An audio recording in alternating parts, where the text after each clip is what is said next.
Chers amis, chaque année à Jérusalem, on se rappelait les grandes étapes de la formation du peuple de Dieu.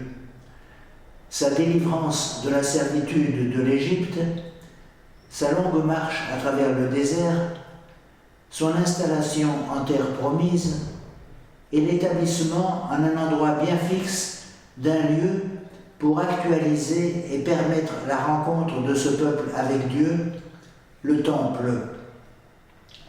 C'est ce qu'évoque le passage d'évangile choisi pour ce mardi de la 4e semaine du temps pascal. Il nous rappelle qu'on célébrait à Jérusalem la fête de la consécration du Temple. On s'y souvenait de la restauration de l'autel des sacrifices qui avait été profané par les païens. On se remettait en mémoire la splendeur du sanctuaire fondé par Salomon. C'était un pèlerinage où s'exprimait la joie populaire.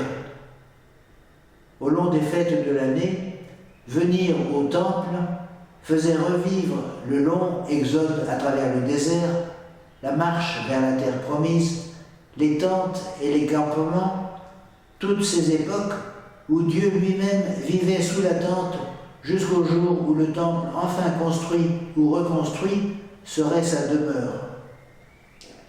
Voici donc le passage d'évangile pour ce mardi de la 4e semaine du temps pascal. Évangile de Jésus-Christ selon saint Jean, au chapitre 10. On célébrait la fête de la dédicace du temple à Jérusalem. C'était l'hiver. Jésus allait et venait dans le temple sous la colonnade de Salomon. Les Juifs firent cercle autour de lui. Ils lui disaient : « Combien de temps vas-tu nous tenir en haleine ? Si c'est toi le Christ, dis-le-nous ouvertement. » Jésus leur répondit : « Je vous l'ai dit, et vous ne croyez pas. Les œuvres que je fais, moi, au nom de mon Père, voilà ce qui me rend témoignage. Mais vous ne croyez pas, parce que vous n'êtes pas de mes brebis. Mes brebis écoutent ma voix. Moi, je les connais et elles me suivent. Je leur donne la vie éternelle. Jamais elles ne périront, et personne ne les arrachera de ma main. Mon Père, qui me les a donnés, est plus grand que tout, et personne ne peut les arracher de la main du Père. Le Père et moi, nous sommes un. »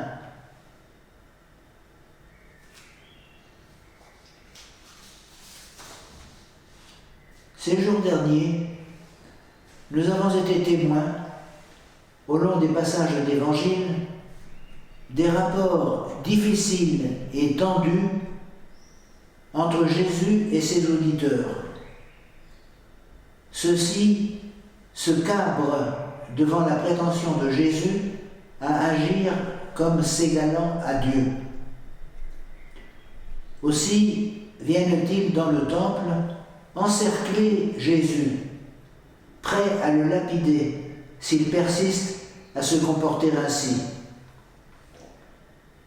Ils sentent bien en leur cœur que Jésus agit d'une manière qui pourrait être bien révélatrice qu'il est bien le Messie. Mais ils ressentent aussi en lui le dévoilement d'une intimité avec Dieu qu'il lui refuse et la manifestation d'une autorité souveraine qui les irrite et les bouscule dans l'image qu'ils se font de Dieu. Ils voudraient que Jésus se déclare être le Messie à leur mesure, à leur manière, selon leur vue. Et ce n'est pas le cas. N'est-ce pas quelquefois la même chose pour nous ? Nous voudrions un Dieu à notre image. Et Jésus se présente différemment. Nous attendons de sa part, pour le suivre, pour lui obéir, des affirmations péremptoires qu'il nous donnerait et auxquelles alors nous acquiescerons, pensons-nous, et nous refusons de nous engager alors qu'il nous fait signe, mais signe qui ne se dévoile pleinement comme signe qu'en faisant le saut dit acquiescer. Il nous faut regarder dans les évangiles les œuvres que Jésus accomplit et en même temps accueillir ce que Jésus en dit. Les œuvres que je fais, moi, au nom de mon Père, voilà ce qui me rend témoignage. Mais vous ne me croyez pas, parce que vous n'êtes pas de mes brebis. Mes brebis écoutent ma voix. Moi, je les connais, et elles me suivent. Je leur donne la vie éternelle. Jamais elles ne périront. Et personne ne les arrachera de ma main. Mon Père qui me les a donnés est plus grand que tout, et personne ne peut les arracher de la main du Père. Le Père et moi, nous sommes un.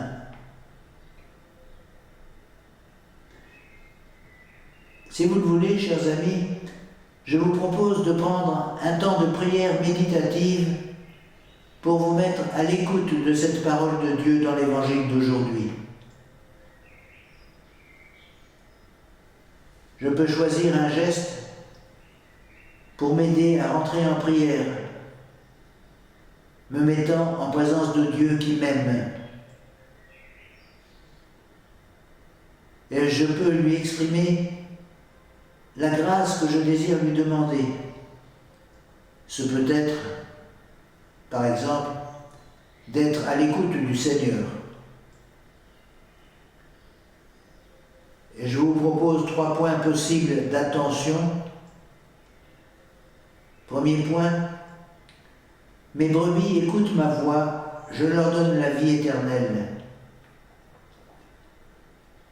Me rendre attentif à ce désir qu'a Dieu pour moi et pour tous. Deuxième point, personne ne les arrachera de ma main. Personne ne les arrachera de la main de mon Père. Goûtez combien nous sommes, tous et chacun, précieux aux yeux de Dieu. Troisième point, le Père et moi, nous sommes un. Mystère de la vie intime de Dieu qui nous dépasse infiniment. Adoration.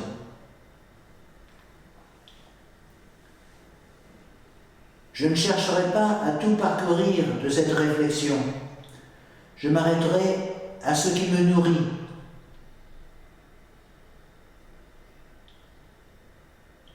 Et je terminerai par exemple avec un Notre Père, ou une prière à Jésus, ou à l'Esprit Saint, ou à la Vierge Marie, et par le signe de la croix.